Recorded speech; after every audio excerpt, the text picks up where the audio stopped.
I'm Frances Stewart. I'm one of the co-chairs of the Education Committee for Elders Climate Action. And we're very excited this evening to bring to you all a talk by Rachel Patterson. Rachel is a policy lead at Evergreen Action, and she has a tremendous breadth of experience working in policy in climate, energy, green transportation, and environmental justice. Before she went to Evergreen, she was the Legislative and Climate Associate and Environmental Advocates New York, where she supported policy development, analysis, research, and engaged with state legislators and coalitions. She's also served as an Excelsior Fellow and briefly as the senior briefer for the Office of the Governor, Andrew Cuomo, when he was governor of New York. Rachel holds an MPA from Columbia and BAs in Public Policy and Environmental Science from Mills College. She's currently pursuing a JD, a law degree at Albany Law. She's also active in her community, currently serving on the Albany Community Policing Accountability Committee, and is a member of the Albany Alumni Chapter of Delta Sigma Theta sorority. So incredible background, a lot to tell us. She'll be talking about Justice40 and some of the other work that Evergreen Action is doing.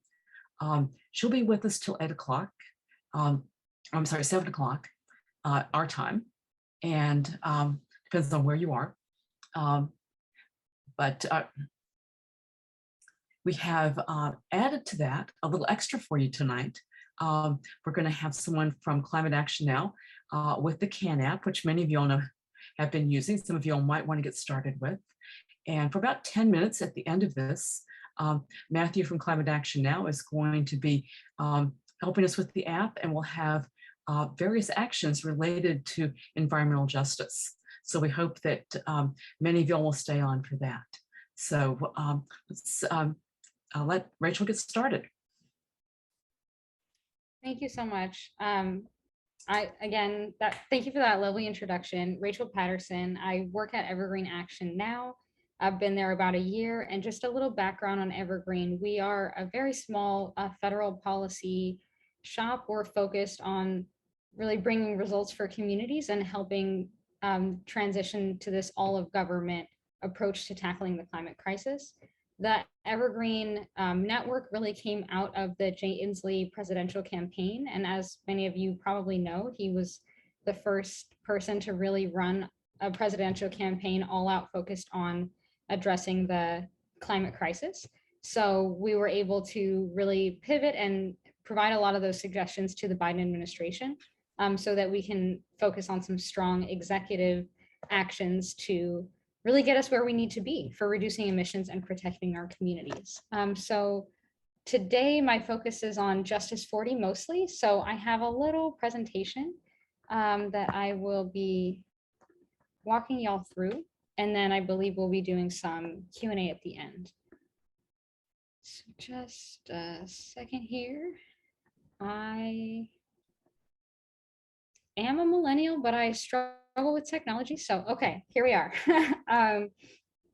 So as I said, the focus today is on Justice40, and in particular, how states and localities can take action, even though it's a federal program. And apologies if any of this is an overview for any of you. I know that last week you got a nice presentation about environmental justice, but I think the background here is pretty important. So first off, what is Justice40? Justice40 is a principle of directing 40% of federal agencies, or 40% of the benefits of the investments of clean energy related programs and climate change related programs to disadvantaged communities. Now, this is a federal mandate, but of course it implicates much more than just federal agencies. So it's important to understand first who is in charge of the Justice40 program. So Justice40 is technically housed by the Council on Environmental Quality, which is, directly serves the White House, which is great because that means that there's close communication with the White House and that this is really truly a priority of the administration. But because so much of it is about delivering benefits through direct investments, it's also overseen by the Office of Management and Budget. which, as the title indicates, really supports a lot of the budgeting of agencies.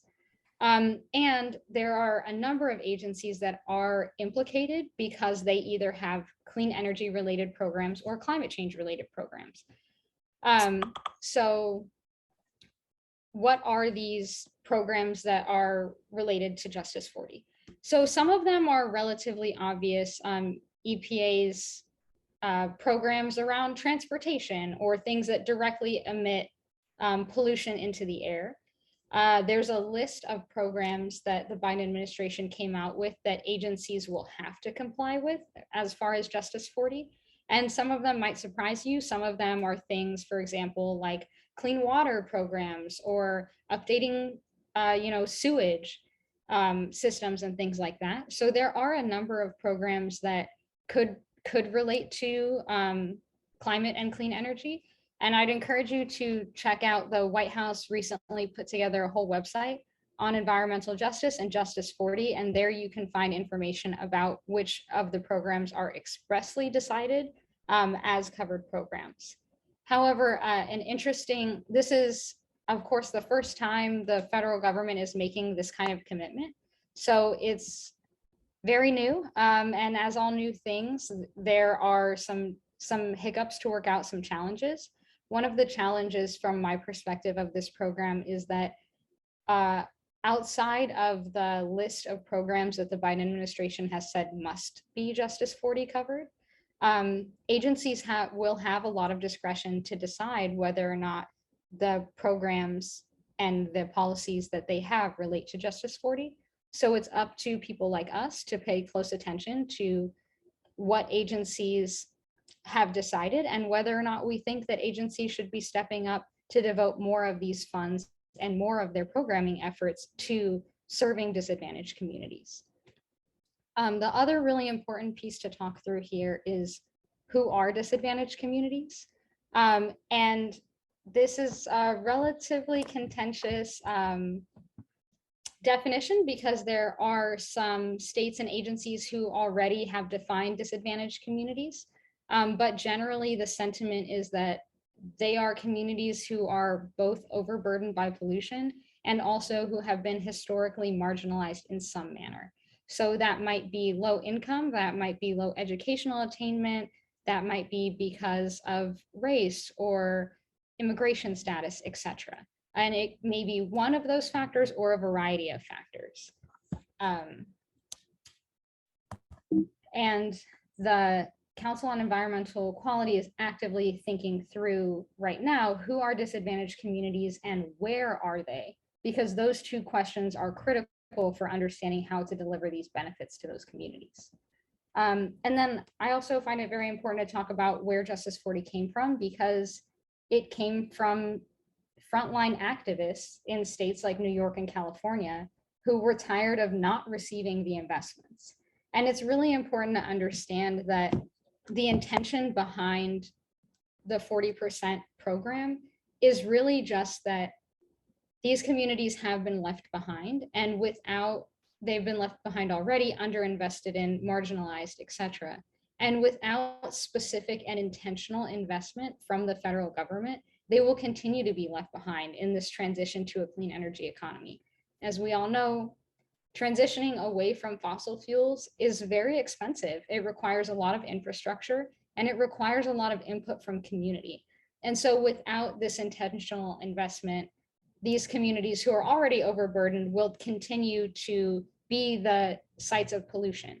And we really want to limit that. So New York and California at various times implemented laws that required that no less than 35% of the benefits of investments of a transition to a clean energy economy be put in marginalized communities. And then through advocacy, this was brought up to the federal level and bumped up to a 40% standard, which is really exciting. And I do want to emphasize here, I have to say this as an advocate, 40% is really the floor here. So when we are saying Justice 40, 40% is the minimum goal, but there's no reason that agencies can't go further and provide more benefits for their communities that are most in need. So what are agencies doing now with Justice40? The program has been out over a year. Where do we stand? So the first very important piece, as I mentioned before, is identifying who are disadvantaged communities and where are they? So the Council on Environmental Quality, CEQ, who oversees the whole program, has been working on a climate and economic justice screening tool. CJEST, but that sounds odd. So we usually just call it the screening tool. And it has gone through an initial stage of receiving public input. There's a beta version out right now, which you can check out on the CEQ website, or if you just Googled climate and economic justice screening tool, you can see it and play around with the map. I would encourage you to do so because the CEQ is still taking input on how accurate the map is. And the accuracy of this mapping tool is critical because agencies will be using this to decide how much money to provide to these communities and which communities will receive this money. Additionally, it is expected that states will also use this map, that localities can use this map, and that nonprofits and the private sector can. And we've already heard the private sector calling for this to be the best version of the map that it could possibly be, because they do intend to make investments on par with the federal government in these areas. So I would encourage you to look at that. My organization has done a lot of advocacy recently on trying to get race included in this tool. It's currently not included, which is a little bit of a problem as far as accurately depicting where these communities are and who these communities are.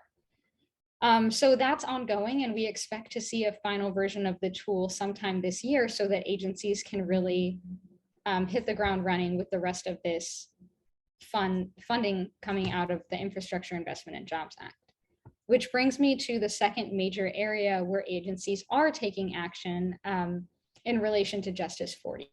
So the Infrastructure Investment and Jobs Act, which was passed over a year ago, as I'm sure you all know, was a once-in-a-generation investment in infrastructure. And the great thing about it is that a lot of that can be tooled for climate-related infrastructure.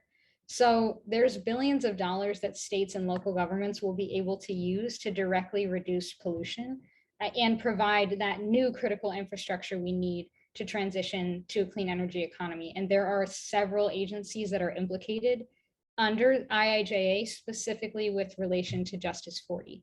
And if you're interested, the Biden administration recently put out a guidance document which outlines, which you can Google IIJA guidance, and it will come up and you'll see the list of programs that are implicated with Justice40 in the IIJA.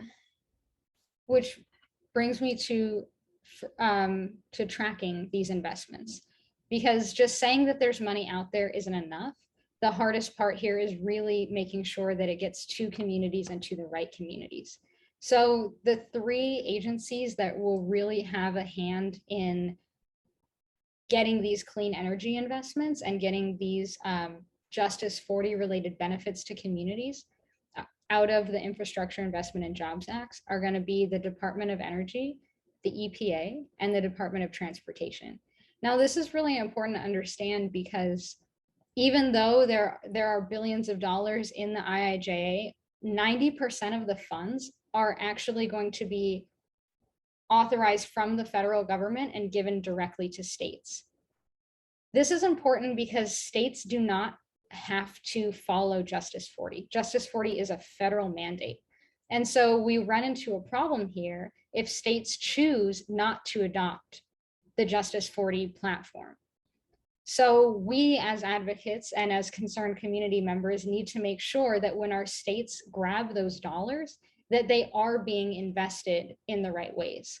And my organization, along with the Green New Deal Network, put together a document of all of the programs that we believe states should be actively monitoring in relation to Justice40. And this presentation will be sent out afterwards, but you can go to the greennewdealnetwork.org/justice-40 and see which of those programs there are, and figure out which ones you're invested in or would like to track to make sure that when your state gets this money, that it's going to the communities who need it the most.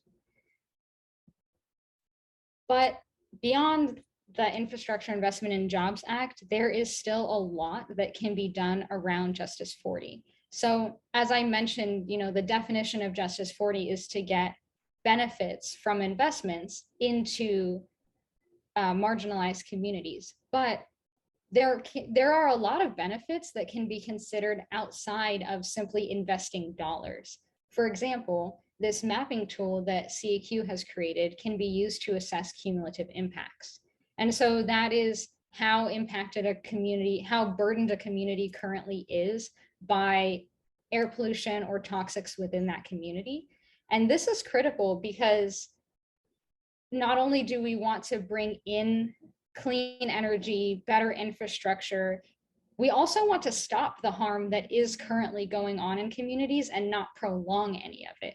So the Justice 40 screening tool and mapping tool can be used to assess these cumulative impacts, which can really help empower communities to understand what are the current burdens and how can we make sure that there are no new siting of power plants, waste facilities, industrial plants within our communities, and how can we use this to impact permitting decisions to make sure that there's no new fossil fuel or renewable natural gas going through communities that are already so overburdened by this pollution.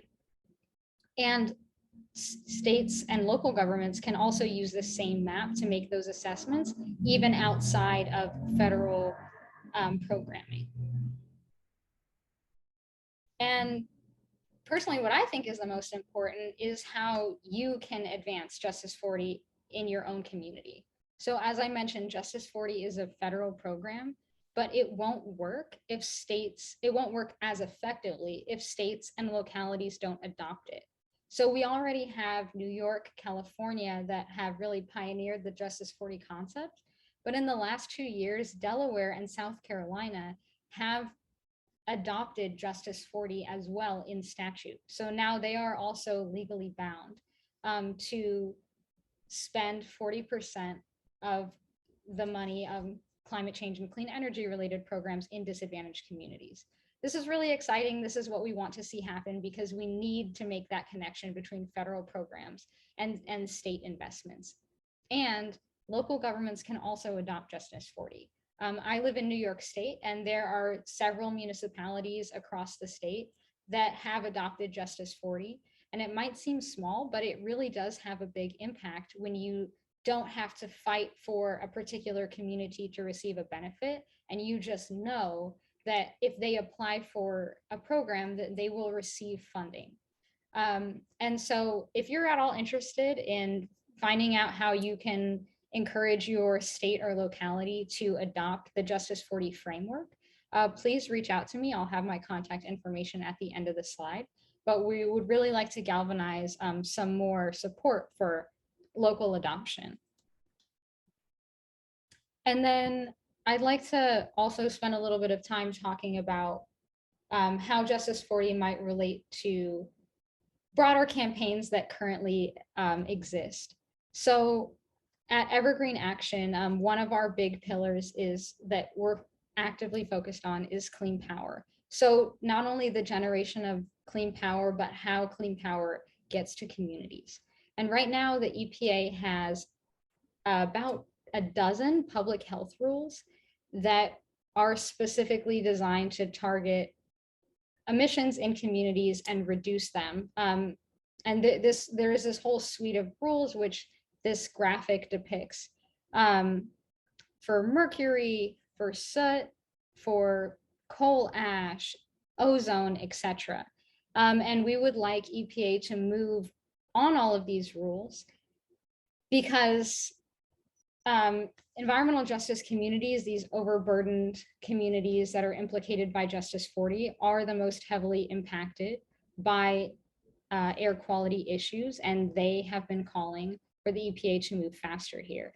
Of course, getting this pollution out of communities, it takes money. So, we can't just say, we have to clean up the soot, or we have to clean up the ozone. Well, what produces ozone? Power plants and cars. How are we going to transform those systems into ones that are electrified? And we're at this really convenient time where the EPA does need to move faster on these rules. And at the same time, there's all this federal funding available from the IIJA. So at my organization, we were attempting to marry these two things. And I would encourage you to check out this rule tracker that we have at 100cleanpower.com, which will kind of bring you up to speed on our campaign, on ways that you can engage. Some of these rules are actively in process and just need to be improved so the EPA, can go a little farther on the rule. Some of these rules the EPA hasn't updated since Obama was in office, and they need to be updated so that people can breathe clean air, and so that we can really focus on applying Justice 40 in these communities. Under this clean power umbrella, my organization is also quite focused on how FERC, the Federal Energy Regulatory Commission, can be a player in the development of clean power. And we are lucky enough right now to have Commissioner Glick, who is very well aware of the impacts that energy regulation has historically had on disadvantaged communities. And this year, I believe, there was a proposal put out to amend the way that FERC does permitting processes to include considerations of communities and landowners in these siting decisions. And then the last area that we really focus on is getting DOE to invest in states. So beyond just the funding provided from the IIJA, DOE has a wealth of knowledge and technical assistance that a lot of states and local governments really need. Again, beyond the money, there's a gap in understanding how to make this transition and how to do it in a way that doesn't leave anyone behind. So we are actively working with the Department of Energy to try to connect those links between states and the federal government, and again, to make sure that the investments are happening in the right place. This engagement with DOE is also something that state level advocates can be doing and can be asking for, so that the State Department of Energy's recognize that there is a need for technical assistance on the ground, and so that frontline communities can be prioritized when there is opportunity for technical assistance and, for example, support with grant writing and things like that. And then the next area that we're focused on is the Clean School Bus Program. So the IIJA did provide millions of dollars for the next several years for zero emissions and low emissions school buses. This is a great example of one of those opportunities where there's so many federal funds, but they're going directly to states and localities. And the application of Justice 40 is going to need to be tracked so well by state and local activists, because of course school buses are such a regionally specific thing. So the benefit of this school bus program, though, is that the way it was written, it already does prioritize many communities that we would consider disadvantaged. There is a process where the applications from rural, high priority school districts and tribal school districts are going to be seen first, and their applications are going to be processed more quickly. And that's really exciting because we know that these are the communities that have been asking for electrification for quite a while. So as an advocate, what you can do is find out whether or not your school district is on this priority list, whether or not there are any schools in your region that are on this list for rebates. And then once you do find that out, you can support your school. Again, I have this link here, but we'll send out the presentation afterwards so that you can find that. But you can also Google Clean School Bus Rebates, prioritize school districts, and it'll come right up. And then you can check by state to see. And if this is an area that you're particularly interested in, or you have any technical expertise or how to write a grant. I would encourage you to support your local school districts in doing this, because these federal grants are incredibly time consuming. They're incredibly challenging, and a lot of the highest need schools struggle to get these applications done in a timely manner because they simply don't have staff that are able to put aside their day job and spend several days working on these applications. And we've been at my organization talking with a few states who have already said that they're concerned that the school districts that they know need the funds won't be able to meet these deadlines. So again, if that's something that you're particularly interested in and you need any support with that, feel free to reach out to me, but I would really encourage you to support your local district in asking for these funds. And in particular, because 50% of the funds are for zero emission buses and 50% are for low emissions buses, if you do end up supporting your school district in this, make sure that they're applying for zero emissions buses. Heavy duty vehicles like buses, they last about 15 years. And so the buses we buy today will determine how clean our communities are 10 years from now and what the students at this school are breathing in 10 to 15 years from now. So definitely opportunities for engagement there. And then the last area that I wanted to speak to you all about is the California vehicle waiver. So this is going to get a little heavy on the policy side, but please bear with me. So under the Clean Air Act, California has the authority to set regulations for cars and trucks that are more ambitious than the standards that the EPA puts out. And historically, this has been really important because California, as we all know, has really been a trendsetter as far as reducing pollution and combating climate change. And this is important because once California's vehicle waiver is approved by the EPA, which typically happens during Democratic administrations, a little bit more questionable during Republican ones, but once California's waiver is approved, any other state that wants to sign on to California's standards can do so, but only California can set these standards. So if Wisconsin wants to have more ambitious vehicle regulations than the EPA, they can't unless they agree to do exactly what California has already said. So right now we're in a position where California has requested this vehicle waiver authority for two regulations in particular that will require accelerated electrification of heavy and medium duty vehicles. But the manufacturing industry wants to delay this opportunity by 2 years, which is a little silly because it would just happen 2 years later. And even if 2 years doesn't sound that long, it really has a significant impact because heavy duty vehicles produce so much of our air pollution. They're only 10% of the vehicles on the road, but they produce 30% of the particulate matter and smog. And they are the biggest mobile source of nitrogen oxides, which, as I'm sure many of you know, have significant health impacts. And overwhelmingly, environmental justice communities, the ones that we're trying to serve through Justice40, overwhelmingly are harmed by this pollution due to often living closer to roads, ports, and heavy duty truck routes.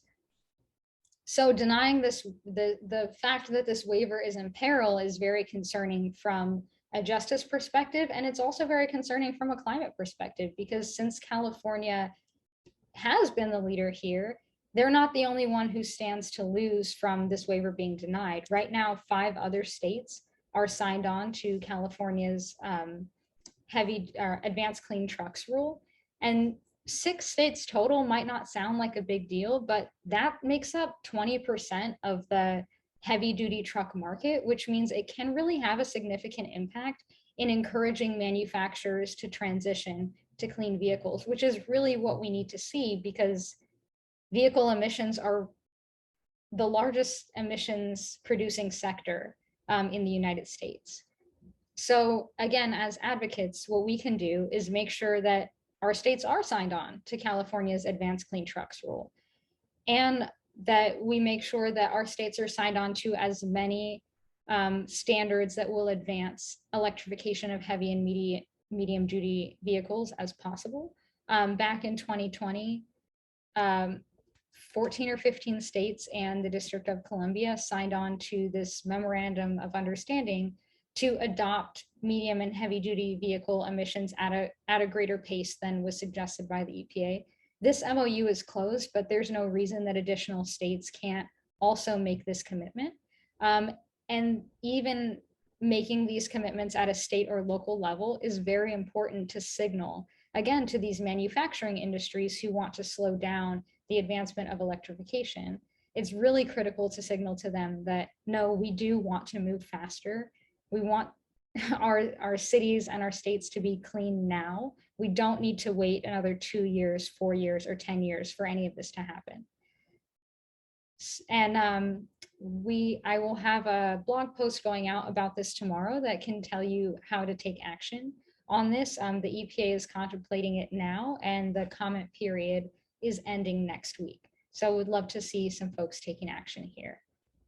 And I believe that actually will bring me to the end of my presentation. So I'm happy to take questions. And again, my name is Rachel Patterson. If you would like to reach out to me separately from this, please feel free to reach out, rachel@evergreenaction.com. Thanks, Rachel. That was a great presentation. And if people would please put their questions in the Q&A box.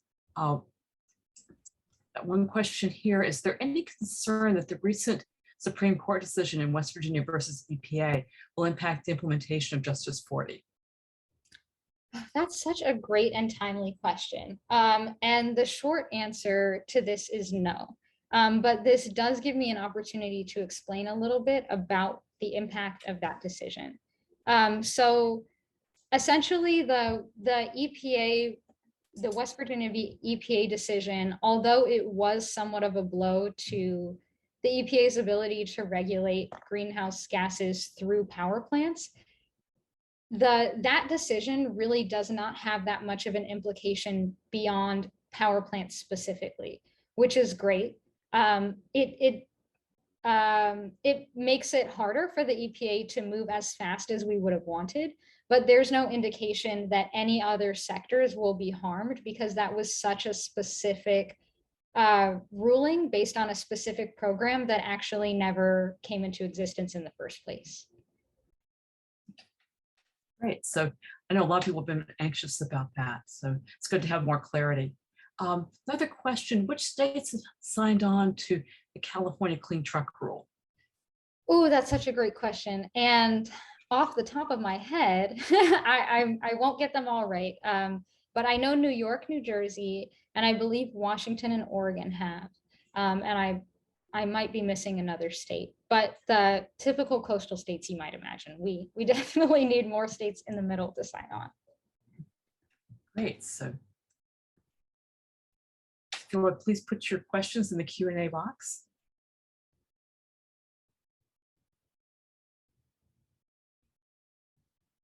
I'm going to come off of mute and ask a question myself. Mm-hmm. Rachel, if you were talking with advocates working in local communities on what the best thing that they can do to ensure Justice 40, what would you advise? I think that the best thing that an advocate can do is to meet with your local agencies, whether that's in your town, or whether you can schedule a meeting with your state office of energy or transportation. I think that a lot of times advocates, just activated community members, think that, you know, they need a lot of policy background or some kind of special experience to be able to talk to folks who work at agencies, but I don't think that's necessary at all. And I love to remind people that everyone that works at an agency is employed by you, like literally by your tax dollars. And it is their job to help serve and protect you. Literally, the mission of the EPA is to protect public health and welfare. And so that includes speaking with people like you. And I think that if you do, have the opportunity to schedule a meeting and engage with these folks, you can just ask them, the simple questions that you might have, like, hey, which programs have you already done Justice 40 funding for? Are there any programs that I should be looking out for you to support? What's next in my community? Is there a school bus funding opportunity in my community that I should know about? Usually these agencies have funding schedules that are months or years out, so they should be able to tell you. And the more connection that you can make with these local officials, the better chance you'll have of being able to equip your local community with the information and the resources to get these grants. Great.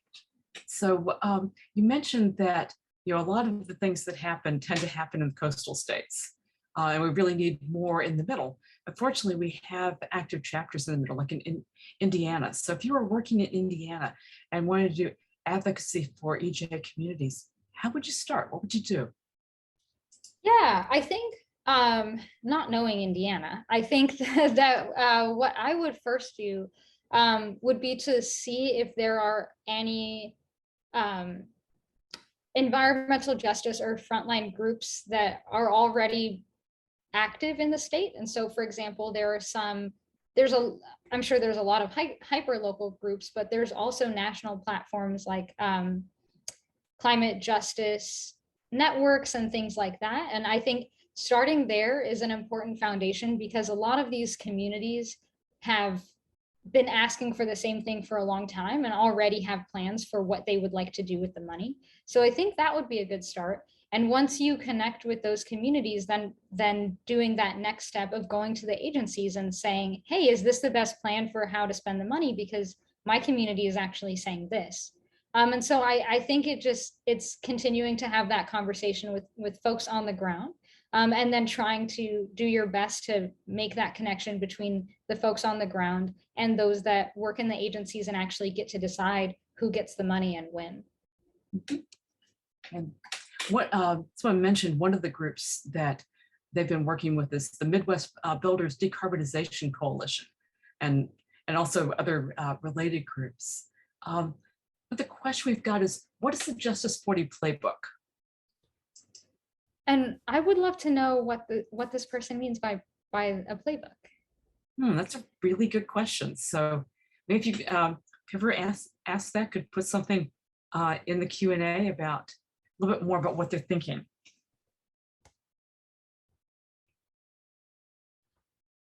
In the meantime, I will mention one other piece of information that, it's a toolkit. Okay. So what is the Justice 40 Playbook? I don't know that, my initial reaction to that question is I don't know that there is a playbook, only because the concept of Justice 40 is really about serving communities that have been underserved and have been marginalized, and the need is going to be different in each of those communities, just inherently based on what the local pollution factors are. So it's kind of hard for me to envision what that playbook might look like even within one state. But as far as if you're just looking for resources and tools, the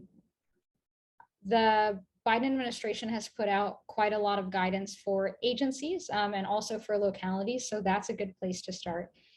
And I have some resources as well.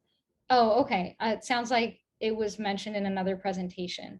I'm not sure what that specific toolkit is, but again, I would advise that if folks have specific areas of interest and specific communities they want to work in, that they should focus on adapting that toolkit to those communities rather than having blanket plans for where they think the money should go.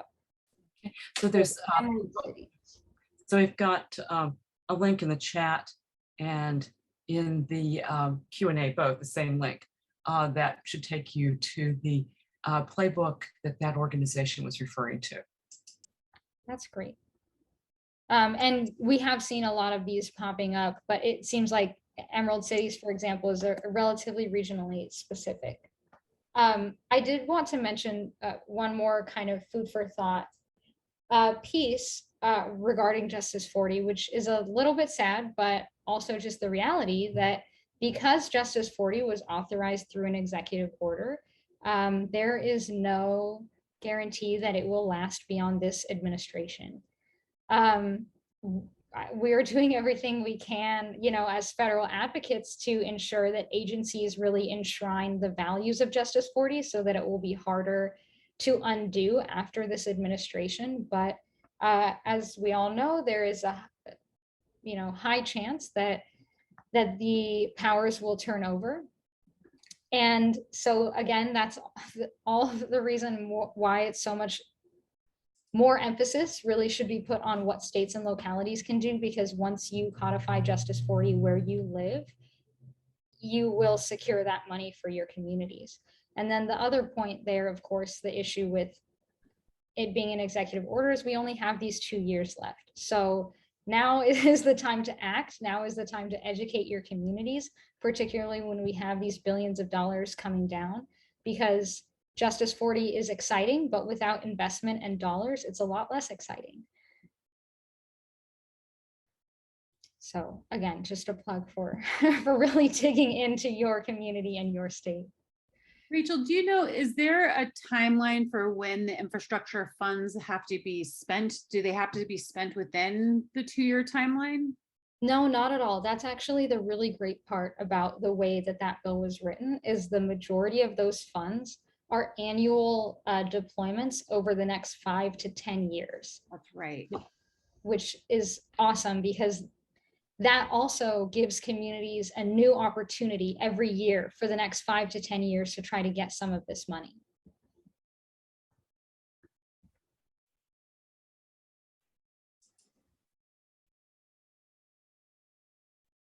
Thanks for always mentioning that we have a lot of people in the audience from Indiana, but not just from Indiana. We have people from all over the country, and there'll be other people watching this on YouTube. Since this is July, there'll be a lot of people watching it after the fact when they get back from their vacations. So other than Indiana, are there other places people have particular interest in, other states or localities?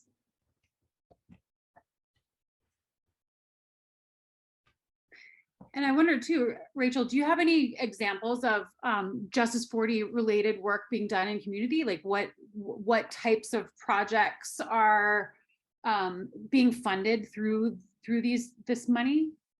Yeah, the biggest thing that comes to mind right now that we're working on is the school bus funds, which again, all 50 states and all of the territories are available to get that funding. But something that might be a little bit more obscure is clean water funding. So I know that a lot of communities are pretty excited about the opportunity to update their water infrastructure, which sounds benign, but it's a real serious issue in many communities. And so Justice40 funds are applicable there. And communities can really directly support in calling for those funds to be provided to their communities. So that is a consideration. And another thing that comes to mind is there is a lot of, from the Department of Energy, a lot of opportunities to apply for clean energy pilot programs to be placed in your community. So I think I provided a link somewhere in the presentation to the list of Justice40 covered programs is what they're called. Many of them from the Department of Energy, provide an opportunity to get a demonstration solar project or another, demonstration project in your community, which will directly provide clean energy and hopefully offset some fossil fuel energy as well.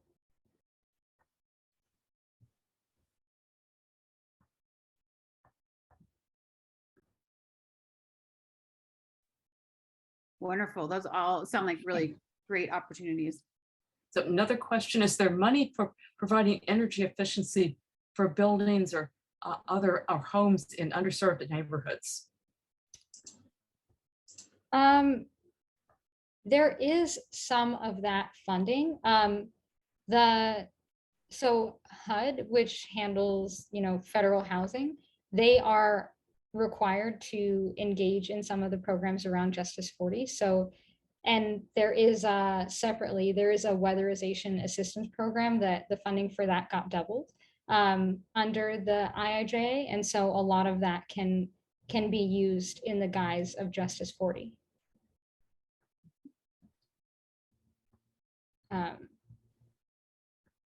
Might be able to find just a second, and I'll drop in the chat. Here is a list of fact sheets that describe various programs, Justice 40 related programs. You can click through and see the clean energy programs and the water related programs. All of these programs are available in every state.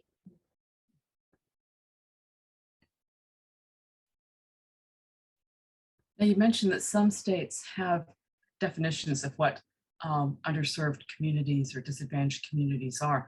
I know in Maryland, in my state, we came up with a statutory description for environmental justice communities, this year. And I think it's probably pretty similar to where the federal government's going to come out. But if there is a conflict between how the states define it and how the federal government defines it, has anyone figured out how that works? Yeah, that's a great question. And I think that is to be figured out. I think the good thing is that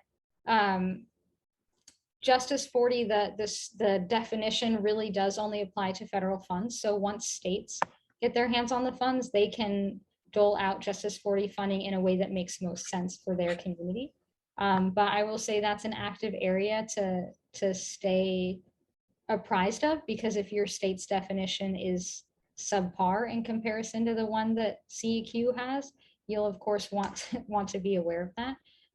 Another interesting issue is that right now, many agencies have their own definition, and they are not all the same as CEQ's definition. So we will also be seeing over the course of the next year whose definition wins and how that plays out as far as funding. Someone noticed that we don't have everyone able to comment in the chat. That's just how Zoom sets up webinars. If you do want to make a comment, feel free to put that in the Q&A, especially any more questions you've got. And here's a comment from in the Q&A. This is fantastic. So many ways to bring the federal funding to where it is needed and to help us address climate change together. Yeah, thank you for that. It is exciting, and there's so much to do. There's almost more to do than there are people to do it. So again, if you can find a way to support, your local agencies, I'm sure that they will be grateful for that support. And I dropped a link in the chat box to the ECA's letter template for school districts. So we've made it easy for our members to be able to participate in reaching out and contacting their school districts and letting them know that the funding opportunity is available for electric or clean school buses in their district. So please utilize that letter and contact your school districts and make that request, or let them know that the funding is available, and help encourage them to apply for the funding. Some of them might need help with submitting grant applications, as Rachel suggested, and some of that might just be as simple as doing research to find out what types of electric buses are available and what the prices are, and some basic sort of footwork that anybody can do. So offer to help your community apply for those funds. It's a great place where we can plug in.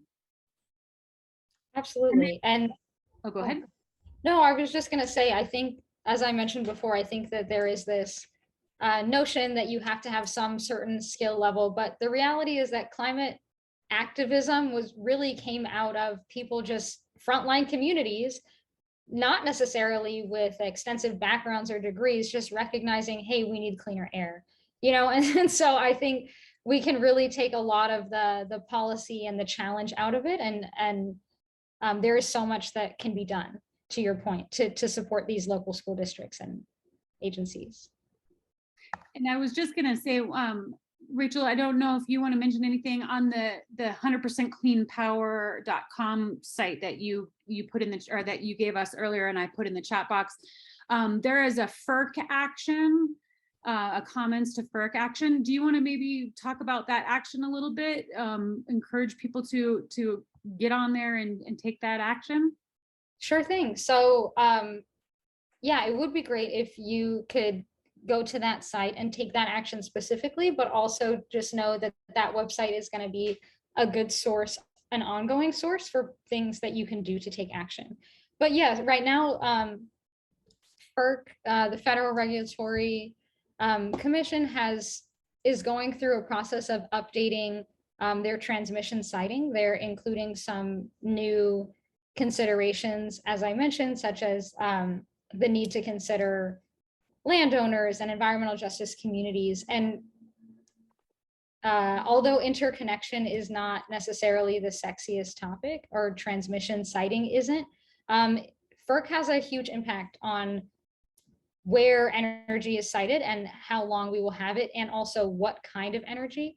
The issue right now is that with FERC's interconnection process, there are so many clean energy projects, distributed energy projects, and just low emissions projects that are waiting to, that have already relatively been approved, but that are just waiting to get put online. And this is a delay tactic that fossil fuel companies love to do to slow down the onset of new clean energy. And we really need to update and transform the siting process and the prioritization of deciding which projects come online, so that we can get more clean energy projects online and block more of those fossil fuel projects. So this commenting on this proposal will be in support of reforming FERC's transmission process to make it a little bit more fair for clean energy to get up on and running. And just a reminder to folks that you'll be getting a lot of information in an email tomorrow, but if you want links sooner than that, they're all in the chat. You can download the chat on most devices by going to the chat and going down to the bottom. You'll see 3 little dots. If you click on that, it'll give you an option to save the chat. Got another question in the Q&A. Is there anything related to airport climate action happening? Not that I know of. Yeah, I'm sorry, I don't have any information about airport climate action. Yeah, there are some airports that have been doing things about decreasing their own carbon footprint, but I don't know if that's what the questioner is looking at, or if it has more to do with air traffic or airport siting or something else. And just wanting to uplift what Jen put in the chat regarding climate emergency. I think a lot of people have gotten the notion that declaring a climate emergency is just going to be a quick thing that Biden can do that won't mean anything, but it actually might have an impact. There are apparently some actions that can be taken once a climate emergency is declared. And it gives us another opportunity to, as advocates, to set the agenda and call for the things that we want to see happen. Agreed. Yes. So please, if you haven't made that phone call, or even if you have, call again on that White House comment line. It's open Tuesday through Thursday from 11 a.m. to 3 p.m. Eastern time. So it's closed for today, but put it on your calendar to call tomorrow and deliver that message again. And let's just keep calling and keep asking for what we need from the White House consistently.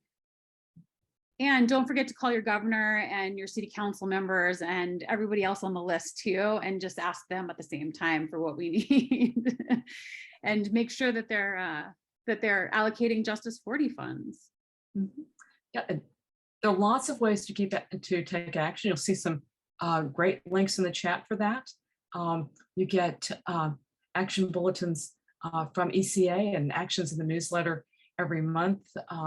Evergreen Action has some really great actions that Rachel's been telling us about.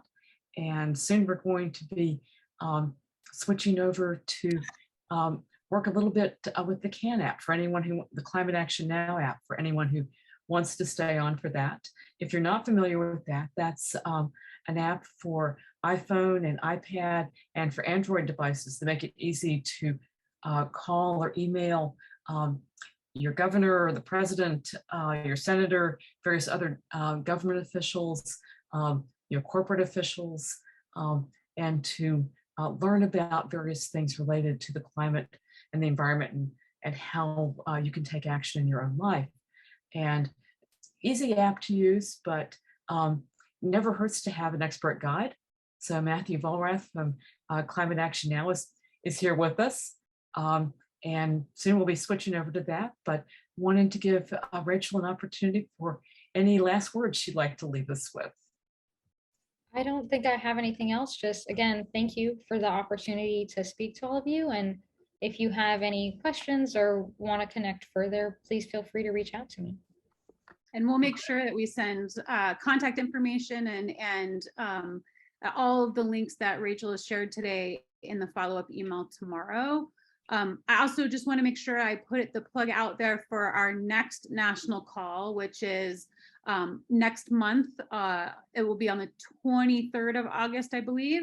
And that will be with Nathaniel Stinnett from Environmental Voter Project, one of our main partners on Elders Promote the Vote. And he will be talking to us about mobilizing environmental voters and why this is so important in this upcoming election cycle, and why this is so important specifically in our climate work. So we hope that you will make sure that you mark your calendars and join us for that event at 7 p.m. next month, same fourth Tuesday of the month, 7 p.m.